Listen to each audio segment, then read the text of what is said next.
One of the hardest decisions I find myself faced with when playing a game is this one. It's almost always the first choice you make, and it is one of the biggest deciding factors on what kind of experience you're going to have. For the longest time, it's something I never paid much mind to, always just selecting normal or whatever seemed to be its equivalent, because I figured that must be the intended experience. Yeah. Like, it's literally called normal, so you'd assume the game must be best balanced around that mode. But more recently, I've realized that's not always the case. One example of this that I've touched on a bit in the past can be seen with The Witcher 3. Its normal option, Story and Swords, provides a decent challenge and certainly will be a good option for some, but I found it to be underwhelming as I was able to pretty easily beat the game without engaging with most of its systems. Aside from a few tutorial quests that forced me to use alchemy in the bestiary, I pretty much ignored them entirely, because in the time it would take me to read up on a monster's weakness and create an oil or decoction to help me take it out, I could have already killed it and been on to the next one. Using those mechanics didn't feel worth my time, which is a bummer because they're interesting systems that encourage exploring and engaging with the world and lore in meaningful ways. They are an important piece of what makes The Witcher 3's gameplay loop feel so good, but as I didn't use them, I missed out on most of that, and once I finished my first playthrough, I walked away feeling bored and unimpressed. Then last year, after a handful of failed attempts of getting back into it on a higher difficulty, I finally fully dedicated myself to a Death March playthrough, and it felt like an entirely different game. All of the highest mechanics difficulty I once ignored became integral to my success, as certain fights were simply impossible without them. It encouraged a playstyle that pushed me to learn about the world and think carefully about every encounter, making me feel like a Witcher instead of a typical video game hero. And this made it so much more distinct from most other open world games I've played. Now, I don't think Death March fixes every issue with the game or its combat, but at the very least, it got me to approach it in a much more enjoyable way than I did the first time. Yeah, the thing is, if it's always good to find more enjoyable ways to approach games and play games, even if it's a weird way like this, like ramping the difficulty or whatever. Like, if you enjoy it, do it. If it's weird, whatever. If you enjoy it, do it. And been told by friends to give Death March an honest shot, I never would have known to try it. And even if I had decided to start with it unprompted, I would have changed difficulties almost immediately, because the first encounter absolutely wrecked me. Like, I died over 5 times to these stupid ghouls. On Death March, they have the capability to take you out in just a few hits, and as you don't have any notable gear or items, there are no advantages to lean on. Also, given my pretty simple experience on Story and Swords, I wasn't used to needing to dodge so frequently or wait for openings to attack, so it took me a good while to get those things down.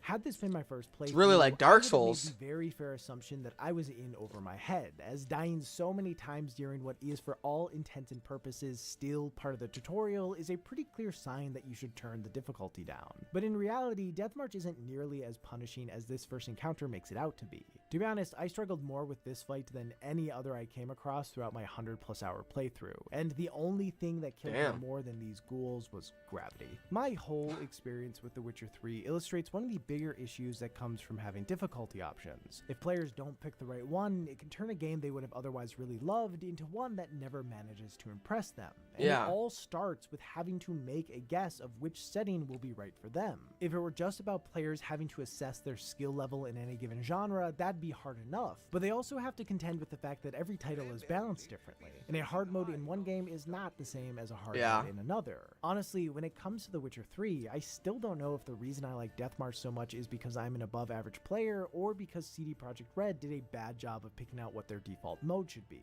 When playing something new, the only thing I can really base my decision off of is what difficulty level I went with for other games. And even though it might get me close a lot of the time, it obviously is a flawed way to do it because it is using irrelevant information. It takes actually playing something to have any real idea, but as I already pointed out with the ghouls, even that can be misleading. An early lull or spike in difficulty can give an inaccurate depiction of what a setting will be like to play long term. The logical solution to this problem is to just switch difficulties throughout a playthrough. When things start to feel mindless, bump it up, and when it seems like you're constantly bashing your head against the wall, turn it down. But I find that this is easier said than done. For instance, I like the feeling I get from overcoming challenging games, so when I run into an obstacle that seems out of my league, a part of me always wants to figure out how to get past it. Even though I don't think I should feel this way, lowering the difficulty I think there's a very big here. Let me like get to sort of a little bit brighter spot here, but I think there's a very big sense of accomplishment when you beat something that it feels like you shouldn't be able to beat in a game. Maybe you're level 5 and like that guy's like level 16 or whatever, you're really low level, the guy's super strong, and just by the fucking skin of your teeth, you end up killing him.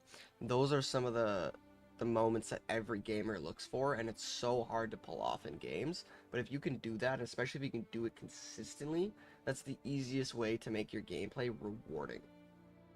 And like, not artificially, with like a lot of the shit that Doom or COD or a lot of those where the last little bit of your health bar is actually way bigger, not that stuff, but like actual challenge where you have to really use your fucking brain and then you just beat it. Those are some really, really rewarding moments. It's me giving up on the chance to enjoy the sweet satisfaction of getting good. There are times where it's obvious that I should just switch, so I do, but more often than not, I feel inclined to just keep pushing through it, to keep trying regardless of how frustrating it gets. Putting this much effort into conquering a challenge certainly can pay off, but with some titles, it really only serves to hurt its general vibe and pacing. Like playing The Last of Us on the highest difficulty has its merits, but for many, it will lead to getting torn apart by clickers so many times that they'll forget what Joel and Ellie are even trying to do. Getting through these encounters will probably feel satisfying to a degree, but it will come at the cost of the game's story, which I'd argue is a much more important aspect, especially during a first playthrough. As for turning the difficulty up, I'm often resistant to do this as well because I never know what's coming up ahead. If I bump it up but then the next area is far more challenging, I may have to turn it back down again, which would feel kind of bad. Furthermore, I worry that jumping between difficulties might undermine certain moments. If a section feels especially easy or hard, there very well could be an intended and important reason for that. A pretty famous example of this sort of thing can be seen with God of War 2018 when Kratos is preparing to go to Helheim. In order to weather the conditions of the Realm of the Dead, he has to retrieve the Blades of Chaos, weapons from his past that he hoped to keep buried. On the way to get them, he's confronted by a group of Hellwalkers, all of whom are resistant to the icy nature of the I remember this. axe, essentially forcing the player to use Kratos' fists and shield to take them out. I remember that. This is a pretty grueling and demanding fight, where the weapon you've come to rely on is useless. Then after getting the Blades of Chaos, Kratos is attacked by another group of Hellwalkers, and all the tension and frustration that was built up from the previous fight is immediately unleashed as Kratos slices through them with ease, demonstrating a clear increase to his power that the it's always a balancing act, like, and you don't want to feel like you're cheating too, because if you go against a hard boss 5 times, turn it to the easiest mode, now I beat him, and then I turn it back to the mode I was on. That's cheating, right? So you actually, it's a hard balance to strike as a player, and not just a developer.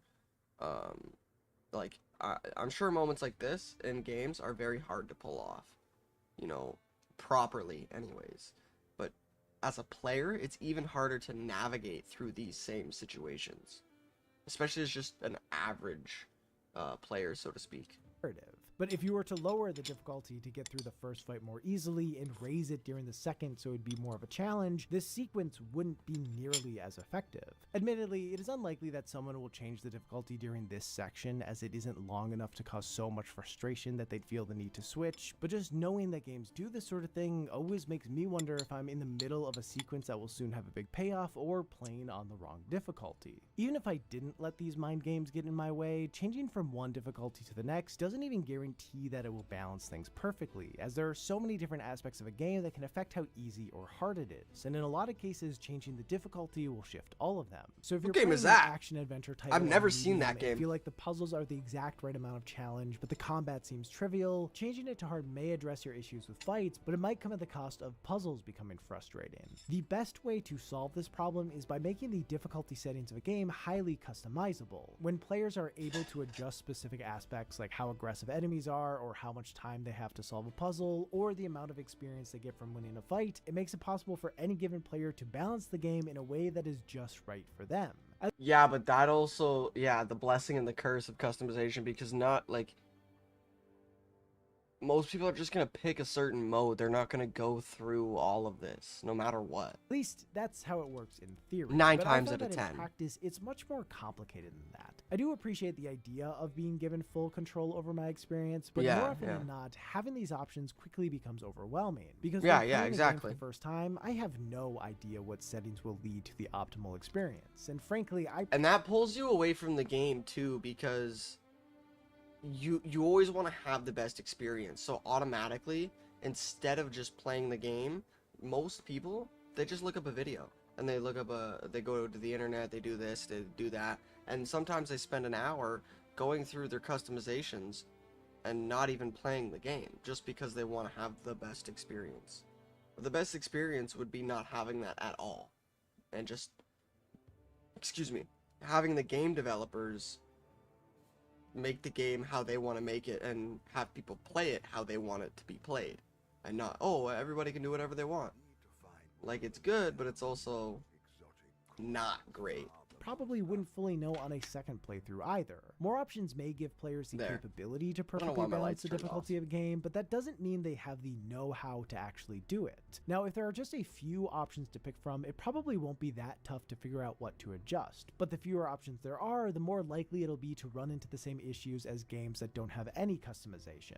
When there are a wide range of options, though, it can take a ton of trial and error Yeah. to figure out what works best, to see how different settings interact Yeah, with see, each that's the other big to problem. augment the difficulty. And I think for most players, putting a bunch of effort into troubleshooting a game's difficulty in the hopes of finding the right balance isn't how they want to spend their time. No. They're not the game designers. They don't have a Exactly. good grasp of how See, the players don't want to be doing it. The game designers should be doing it. The game designers should say, okay, this person should have this health. This person should deal this amount of damage.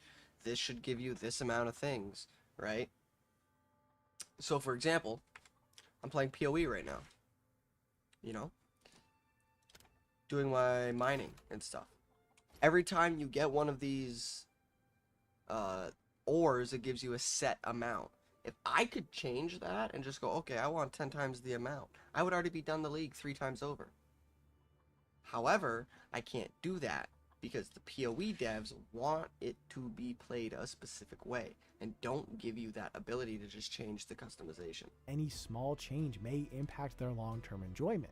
Also, constantly modifying various aspects of a title to see what works best can create a disjointed experience. This and that No might Man's make Sky it harder to get looks like it. into or appreciate a title. At the end of the day, Yeah, most people just want to thought play so. video games without having to think about it. To clarify, I'm not trying to advocate that games should never include this kind of customization. Honestly, I really do like the idea of it, and I imagine there are plenty of players out there who get a lot of value from being able to make these small, specific adjustments. However, I've learned that I don't enjoy the process. I of do figuring like it them. out. See, for certain games, so I can recall just off the top of my head right now, V Rising. V Rising has this customization effect.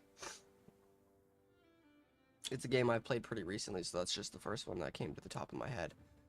V Rising, great game. You know, I have the one world where I'm playing it normally, or I was playing it normally. And then I have another world where everything is set to the max. I can get whatever I want instantly, basically. You know, I don't have to worry about anything. And that's to fuck around, see, you know, what endgame is like. You know, test different things, do different things like that, whatever. And not have to worry about messing up my normal playthrough. But not everybody does that. Not a lot of people do that. Out, which typically leads to me ignoring them, but still always wondering if I can make things better. In general, it's kind of nice when I am not solely in charge of the decision, when the game gives some sort of feedback of what is right for me. One approach like this is when a game puts the player through some type of measurable test in order to judge their skill. The first time I ever experienced something like this was in Call of Duty 4 Modern Warfare. The intro puts the player through a typical tutorial assault course, and the recommended difficulty is determined by how quickly they clear it. This seems like a great approach, that's true. as instead of making the player judge how good they are, the game itself takes a sample of their gameplay gameplay and tells them how prepared they will be for the challenges in store. Of course, True. while this is an intriguing approach, it doesn't mean that it comes with no issues or uncertainties. For instance, judging someone on how good they are at a game when they're first getting the hang of it isn't the best sample of their actual skill. If a player runs through the course once while still figuring out the basics and doesn't give it another try, there's a chance they'll be recommended I'm to still lower listening. One sec. difficulty. On the other hand, if a player does what I did the first time I played COD 4 and stubbornly grind the course over and over again until they've practically memorized it and can do it fast enough to be recommended veteran, then they will almost certainly be setting themselves up for failure, as doing that doesn't actually make them good at the game. It just makes them good at that very specific challenge. The tutorial does test the player's reaction time and how well they can position themselves, but it doesn't account for other important aspects like their decision making or ability to avoid taking damage. It is just one small piece of what makes a player good at the game. And this sort of approach becomes even more questionable when looking at titles that don't rely on precision or quick reflexes in the way that shooters do.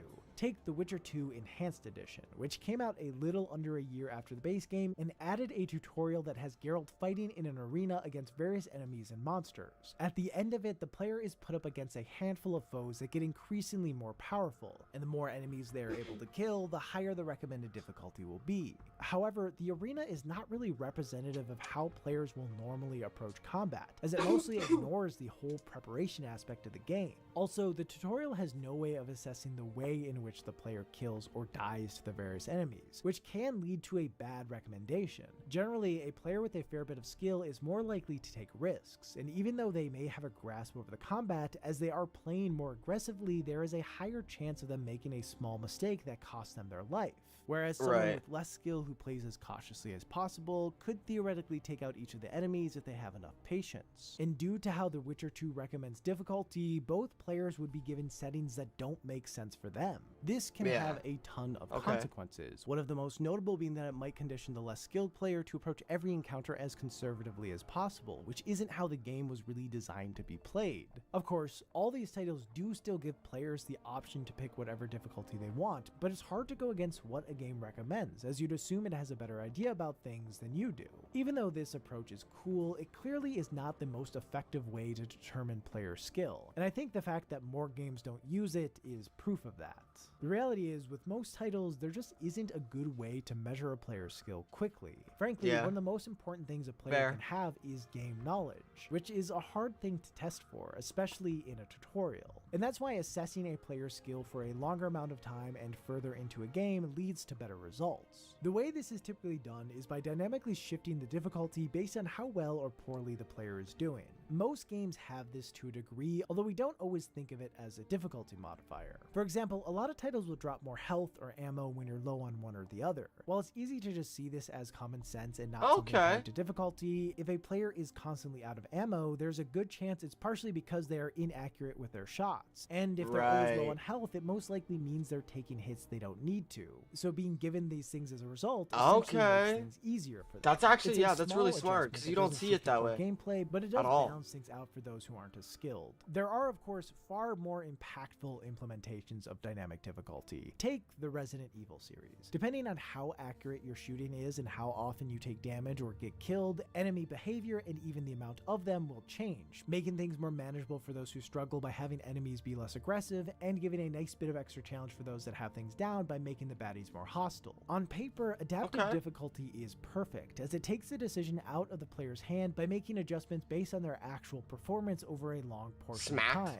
Most Resident Evil titles do still have difficulty options, but players don't need to be as exact with their guesses of what's right for them, because the game will adjust to a more comfortable spot. An approach like this helps preserve game feel and flow, keeping the pace of a game as smooth and as enjoyable as possible. And when looking at a title like Resident Evil 4, which is maybe the best paced game ever made, it's a hard idea to argue with. Also, as it is done subtly and isn't something Capcom seemingly ever talks about, most players won't even notice it. So clearing sections even after they've been made easier feels just as satisfying, because the player will assume they finally got good enough to overcome it. The thing is, and maybe this makes me a stubborn old man, most of the time I don't want to feel as if I've gotten good enough to overcome something. I want to This isn't Resident Evil. Overcome something. Is it? And it's not even about the principle of the matter. It's just that I like figuring things out. What game was that? If I know the game is figuring some of it out for me, I feel a bit cheated. I care about this sort of thing more with some titles than others, but in general, I'd rather avoid it. Now, I personally don't mind when a game gets harder if I'm playing well, as like I said, I enjoy getting past things by the skin of my teeth, but a part of me doesn't love the idea of getting bumped up to a harder difficulty and then having that new challenge be taken away if I'm not immediately successful at it. It's also worth got his noting that ass. the increased challenge could push players to approach encounters in a more cautious way that they find less enjoyable. This may make them more successful, but that's not necessarily the same thing as having more fun. All things considered, for a lot of people, especially those who don't really care about these things, adaptive difficulty is one of the You shoot him and run away? What are you but doing, for me boy? Personally, with most games, I'd always rather play with it off, as I want all the credit to go to me. But I don't think the majority of titles that incorporate some form of it would really want to have a visible toggle, as drawing attention to it takes away a lot of the magic. For all these reasons, as irrational as it may sound, a part of me prefers when a game has no difficulty options. I like not having to worry whether or not I'm playing with the right settings, or if the game is making things easier for me. Yeah, that's what I said. The experience is what it is, and there's something to that simplicity that's kind of nice. Yeah. I think in some cases, it also pushes people to embrace a game's difficulty in a way they might not have had there been options. And yeah, I'm sure you knew I'd get here sooner or later, but this is the part of the video where I start talking about Dark Souls. Yep. The Souls series, and really every modern FromSoft title, has become the centerpiece of difficulty discourse, and that's because the relentless nature of these games is one of the major reasons many have become so attached to them. There's something about the cruel and bleak worlds that is strangely compelling, and the gameplay feeds into that feeling so well. They present so many challenges that take a ton of effort to overcome. So getting to the point where you are able to overcome them feels incredible. With most titles, the gap between having and not having a great grasp of the core gameplay is going to be noticeable, but more often than not, people in either camp will still be able to progress. But with Dark Souls, that is not the case. That gap makes all the difference in the world, and while there are multiple these guys are fucking annoying. At one point or another, the player has to figure out how to do it. If you don't kill the one guy before the other guy gets down, they're so annoying. Demon Souls for the first time, I didn't think hard games were my thing, but it proved to me that they could be. And playing Dark Souls made it clear that I didn't just like them, but that they had the potential to be the most meaningful gaming experiences I've ever had. With Demon Probably Souls the most famous Dark Souls bosses. With multiple difficulty options, I don't know for sure whether or not I would have switched to a lower one, but I definitely would have been constantly questioning if I had picked the right choice. Instead, though, all I could really do I guess it's pretty much one. Finding a way through the game. I had to embrace its uncomfortable challenge or else be out $60. And that experience of going from thinking it'd be impossible to scraping and clawing my way to the credits meant a lot to me. And I know this is not a unique occurrence. Almost everyone I've talked to about these titles who's fallen in love with them has gone through something Elden similar. Ring And a lot made of the me fall time, in what love they with got Dark out of it Souls. transcended the game itself. From helping people cope with depression and anxiety to teaching them that even when something seems impossible, it can still be overcome, these games have grown to mean so much more to people than just a way to spend their spare time. While it isn't the only factor, the unyielding nature of these titles is a big reason why people love them so much.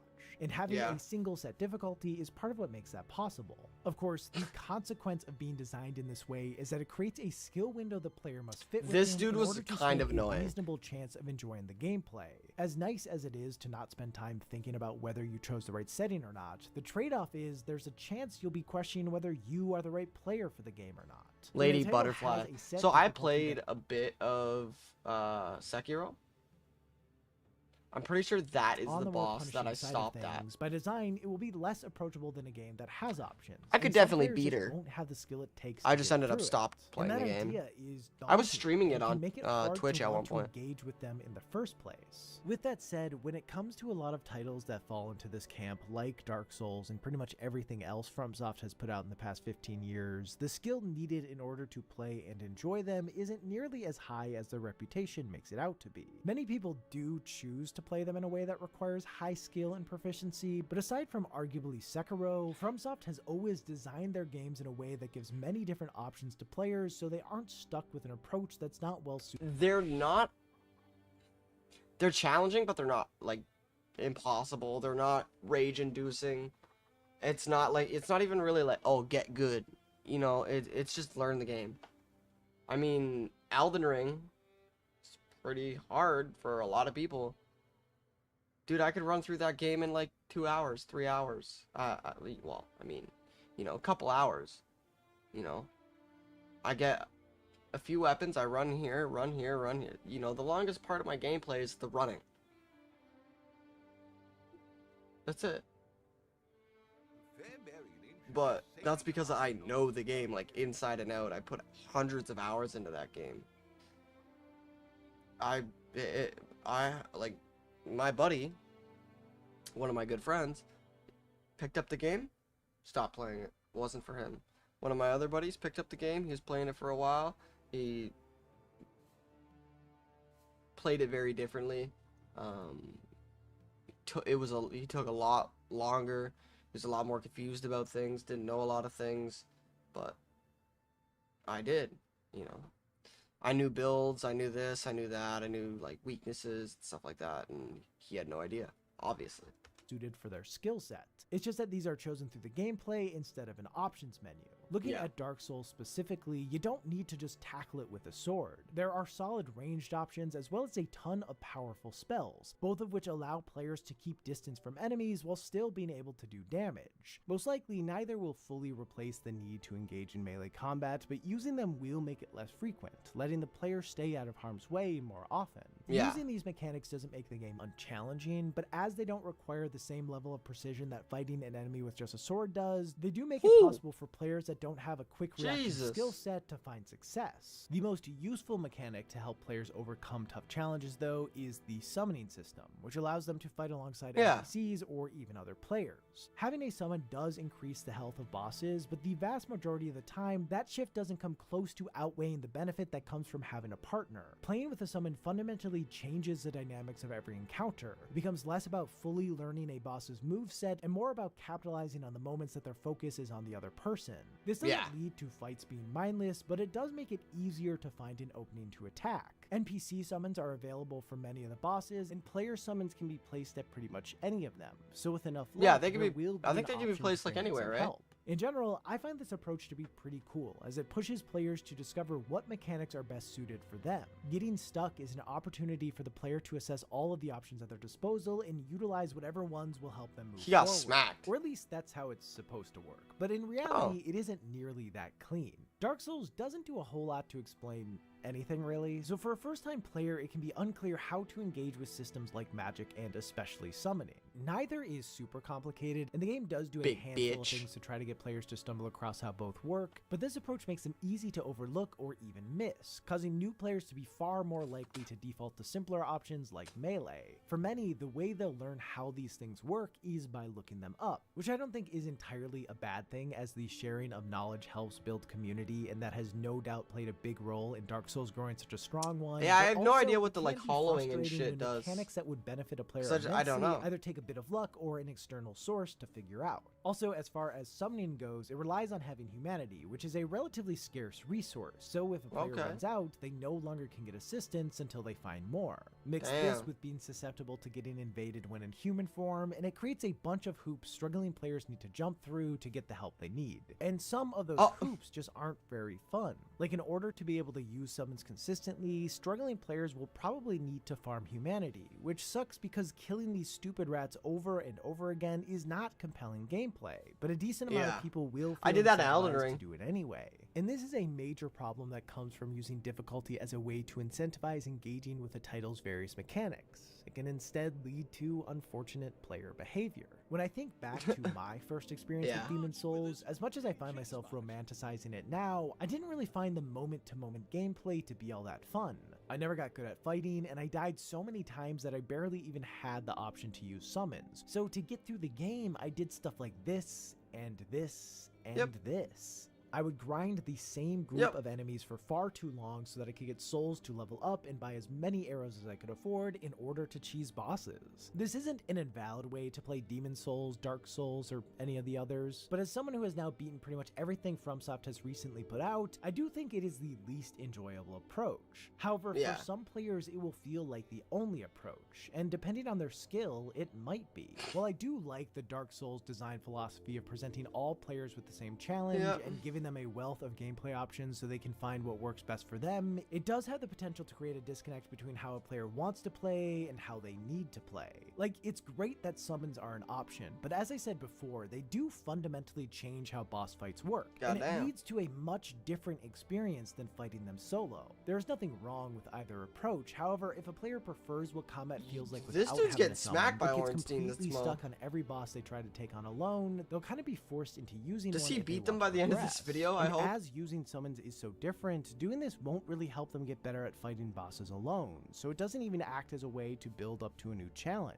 On the other end of things, Yeah, more I don't skilled know. players who enjoy summons, whether it be hopefully for he will. lore or gameplay reasons, may feel like they can't really use them without things getting too easy. Obviously, they can just do a second playthrough with summons that's less focused on the challenge, but I don't think it's ideal that they'll feel the need to ignore the mechanic on their first in order to maintain a certain level of difficulty. In FromSoft's pursuit of having everyone face the same challenge, players are pushed towards or away from certain mechanics largely because of their skill and not their preferred playstyle. Depending on what group they fall into, they'll have completely different experiences that don't really resemble each other in any notable way. I don't think this is inherently a bad thing. For many players, this approach will get them to engage with the game in the way that's best suited for them. But for others, it will make them feel like they're only left with bad options. Some players just won't have the skill to beat bosses alone without putting in far more time than the vast majority of people. So it makes a lot of sense to me why someone in that position would want there to be multiple difficulties. If they could drop down to a lower setting that, among other things, had them deal more damage and take less of it, they'd be able to overcome bosses in a time frame that more closely resembles what it takes for the average player while still experiencing the core gameplay of solo combat. That's why you don't heal like that. This is something people can You'll do get in caught Dark out. Souls. It just requires grinding, a solution that comes at the cost of the core gameplay loop, turning into a tedious waste of time.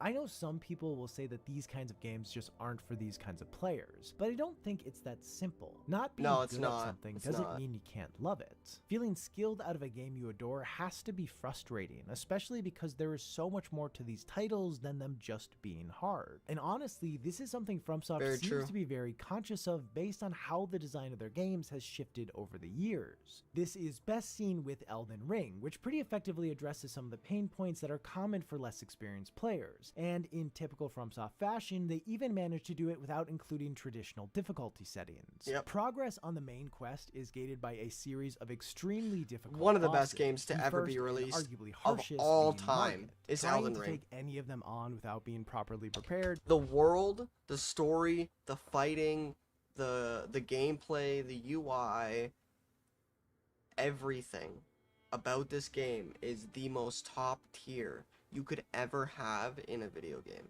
It is by far at least one of the best video games to have ever been released of all time, ever. Since the dawn of fucking video games, since Pong. You know, you're fucking bong bong bong fucking hitting the shit. Since Pong, this is one of the best video games to ever be created. Ever. And will ever be created. Guaranteed. Will most likely lead to failure. So players are incentivized to explore the lands between to collect runes, weapons, and all sorts of other resources in order to get strong enough to take on the immense challenge of the mandatory bosses. The difficulty pushes them to engage with the open world, which is great, as it's Elden Ring's most interesting aspect. There are so many things to do, and many of them are manageable challenges even for less skilled players. I wish Wukong had a little bit more of that, like Black Myth Wukong. I wish it had just the tiniest more exploration and I don't know, world development, I guess. Like a lot of the areas could have been so much more fleshed out, and I feel like they should have been. Endeavors will be more rewarding for certain builds than others. Players will almost always walk away with their character being stronger than they were before. The answer to getting stuck is to check out somewhere else, and this is a much more satisfying solution than grinding the same group of enemies over and over again. For those who struggle with these games but don't enjoy using summons, this gives them a way to still play on their own without spending time doing repetitive activities. As for summons, Elden Ring adjusted how they work to make them far more reliable. NPC summons don't require the use of an item, so using them is always an option. Player summons are still tied to one, but it's so easy to get that it's rarely a barrier. And of course, Spirit Ashes can be used pretty much on every boss, and they offer a wide range of companions to choose from that can help with various challenges. They also can be can't remember a boss you can't use them on. Player's arsenal. All of this not only expands the skill window significantly, but it also gives players more viable and interesting ways to handle the challenge. Now, as much as I wish I could say that this is the perfect approach, unfortunately it does create some issues. Uncovering the secrets of the lands between was my favorite part of the game, so I wanted to do a ton of it, but as exploring had a direct correlation to my character's strength, that resulted in me getting over-leveled quickly. Enemies and bosses don't scale as you level up, which can make a lot of them become trivial. For the middle chunk of the game, I found everything I came across to be pretty easy. I was able to muscle through boss fights on my first try without having to learn how they work or even really be cautious. This put me in a spot where I felt like I had to choose between exploring and having things feel challenging, which was a bummer, as those are my two favorite things about the game. One of my friends ran into a similar issue and actually decided to stop upgrading his main weapon so that things wouldn't get too easy. I thought about doing the same, but I ended up not, as I like the feeling of my character progressing. Seeing number go up is part of what motivates me, and choosing to opt out of certain upgrades would cause exploring to be a little pointless. While I wish I could explore stuff for the sake of exploring, I am very extrinsically motivated. That's why I always changed my weapon. So it, like, for my main playthrough, I think I was mostly doing magic for my very, very, very first playthrough. But I did spells. I did what do you call them? The other type of spell, the one that the pest threads are, you use the rings for. I did magic weapons. I used the Sword of the Night and the Flame. I used that standard Carrion's Night Sword that you can get. I used a bunch of different swords. A bunch of different magic items. But I would always change my items. I would always have different upgrade levels and stuff like that. So if it was too easy, then I could switch to something that was a little bit more challenging, or I could use my brain a little bit more while I was going through the game if I wanted to. So it just didn't seem like a good option. Also, trying to balance the difficulty by only upgrading things to a certain point starts to feel a lot like games with tons of difficulty options that can be adjusted. And just like with that, how am I supposed to know what the right balance will be? I know some people will say do whatever is the most fun, but I have no idea how to figure that out without spending a bunch of time testing stuff, and that's not what I wanted to do. Elden Ring is a much smoother experience than FromSoft's previous titles, but it still runs into the same issue that pretty much every game with a single set difficulty does, of players needing to moderate what systems they engage with if they want to have things be a proper challenge. And that's especially a bummer when one of those systems is the best part of the game. So what? Would adding difficulty options be a way to fix these issues? And I mean, yeah, they would fix a lot of them, but then there would be new ones that would be solved by not having difficulty options. The reality is, it's all kind of bad. There are problems with every approach, and it is unlikely that a game will ever feel perfectly balanced. Of course, in a lot of instances, it will be close enough. I do want to make it clear that the challenge of finding the perfect way to balance difficulty in video games is not an epidemic or anything that's I need to play Sifu. But it is a problem that lacks an ideal solution. And frankly, there is so much more to it than what I've covered here. This whole video looks at balance from the perspective of players wanting a challenge that feels suited for their skill level. But in reality, that's not what everyone wants. Some people love the power fantasy of decimating everything they come in contact with, and others like feeling powerless in whether or not what they do will help them succeed. Or at least I assume they do, otherwise I don't know why anyone would still be playing League. And on that note, there's a ton to be said about how to balance the difficulty of multiplayer games, because for someone to win, a different person or has Valorant, to lose. See? This is made more complicated. Yeah, I don't know why anyone would play that game. Lobby is not necessarily a fun lobby, as it can lead to a playstyle that is overly sweaty and disincentivizes doing anything outside the meta, but the alternative means a certain chunk of players will just always lose, so who should be prioritized? Additionally, it's important to consider how accessibility fits in, as even though it's different from difficulty and the two should not be conflated, there is overlap between them. The goal of accessibility options is to address specific issues and barriers that exist for different disabled players, and in some cases that involves including settings that impact difficulty. So developers also have to consider how best to implement these features so that they are actually effective tools for those who need them. Ultimately, there are so many Right. things to consider when balancing a game, and there will always be some downside to whatever choice is made. There are just too many of us and we're too different for there to even be a chance. With that said, I think one of the best things developers can do is to make it clear to players what the intended experience is supposed to feel like. When they communicate their intentions, explain how different settings will impact the core experience, and at the very least give more specific descriptions than "it's going to be hard," it goes a long way with helping players figure out what will make sense for them. This is easier said True. than done for certain titles, as some games have pretty flexible intended experiences, but even then, the more the player knows, the easier it will be for them to choose what to go with. Personally, my favorite approach is when a game presents itself as having a single set difficulty, but whether it be through an assist mode or the accessibility options, also offers ways to shift things for those who need it. This approach makes it clear what the experience is supposed to be and challenges players of all skill levels to engage with it, but it gives people the ability to choose how they want to play if something is just a bit off for them. When presented in this way, players will be less likely to use it on a whim and largely only turn to it when the alternative is quitting altogether. Of course, this approach has problems too. Like I said, they all do. It's impossible for things to not be a bit messy. Life is unbalanced, and so there will always be flaws with the difficulty of a game, and unfortunately that will get in the way of us being able to enjoy them at times. All we can really do is gravitate towards the approaches that bother us the least, and hope that nothing too annoying gets in our way. Oh God.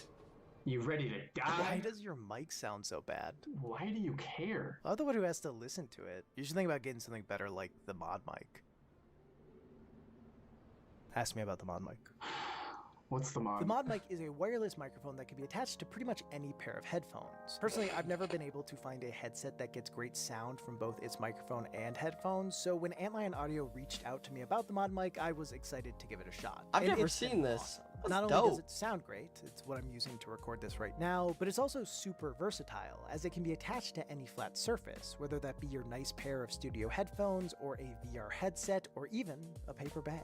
This is part of me now. It connects to your computer through Bluetooth, and setting it up is as easy as plugging in the receiver. As for Damn. its other features, it has two modes, one for getting the highest quality sound as possible, and the other for canceling out room noise for those in louder environments. On top of that, it has a 12-hour battery life and a 2-year warranty, so in all ways, you're covered for a long time. It's the perfect mic for chatting with friends or streaming, and essentially lets you create your ideal headset by attaching it to whatever you like to use. And if you're Nice. more of an in-ear headset kind That's of person, dope. Check that Antlion out. has an option for that too with its Kimura line, which also sounds great and has a fair bit of versatility as well, as the microphone can be used with most standard 2-pin or MMCX in-ear monitors. So whatever Damn. your needs are, there's a good chance Antlion has something for you. Both of these options give a significant amount of bang for your buck, so if you're looking for an incredible headset microphone without breaking the bank, check them out. Just go to the link in the description and find what works best for you. Can I kill you now? Oh yeah, go for it.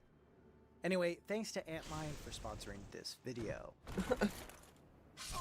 For all of you still here, hi. I'd like to thank my patrons for making this channel possible. And Man, give a good special video. shout out Good to video. Victor Duva for being an honorary Who's that? guest. Oh, it's Rasputin That's it. again. Have a Yeah, great check day, him out and if our you haven't night, already. and I'll see you in the next one. He doesn't need a whole lot of help from me, obviously, but great video. Absolutely amazing.